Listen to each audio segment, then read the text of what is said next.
வேலூர் தோட்டப்பாளையம் பகுதியில் மாநகராட்சி லாரி மோதி பெண் உயிரிழந்திருக்கிறார். கூடுதல் விவரங்களை செய்தியாளர் பிரபாகரன் வழங்க கேட்கலாம். பிரபாகரன், வணக்கம். என்ன நடந்தது இந்த சம்பவத்தில்? அந்த பெண் பற்றிய முழு விவரங்கள் என்ன பிரபாகரன்?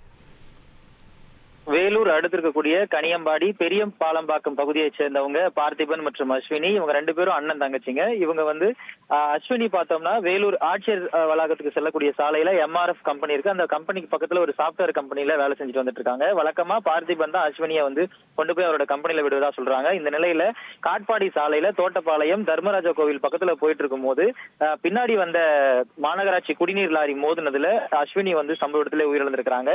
அது தொடர்பான CCTV காட்சி வெளியா இருக்கு. அந்த CCTV காட்சியில பார்த்தோம்னா அந்த குடிநீர் லாரி 2 டூ வீலர் மேல மோதுது. அந்த முதல் டூ வீலர் பார்த்திபனும் அஸ்வினியும் போன டூ வீலர், இன்னொரு டூ வீலர் பின்னாடி போயிட்டு இருக்கு. அதுல விபத்துல பார்த்தோம்னா பார்த்திபன் இடது பக்கமாவும் அஸ்வினி வலது பக்கமாவும் விழுறாங்க. அந்த வலது பக்கமா விழுந்த அஸ்வினி மேலதான் அந்த லாரி தலைமையில ஏறியதுல சம்பவ இடத்திலேயே அஸ்வினி உயிரிழந்துடுறாங்க.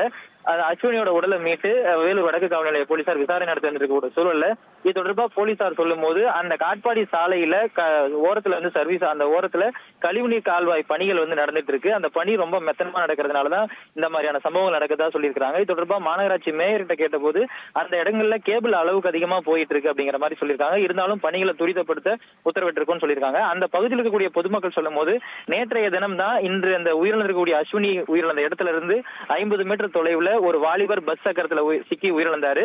இன்று ஒரு பெண் உயிரிழந்திருக்காங்க. இந்த கால்வாய் பணிகள் மெத்தனமா நடக்கிறதுனால அடுத்தடுத்து இது போன்ற சம்பவங்கள் நடப்பதாகவும் இந்த பணிகளை துரிதமா நடத்தி முடிக்கணும்னு அங்க இருக்கக்கூடிய கடை உரிமையாளர்களும் பொதுமக்களும் கோரிக்கை விடுத்திருக்காங்க. காயத்ரி, விரிவான விவரங்களுக்கு நன்றி பிரபாகரன்.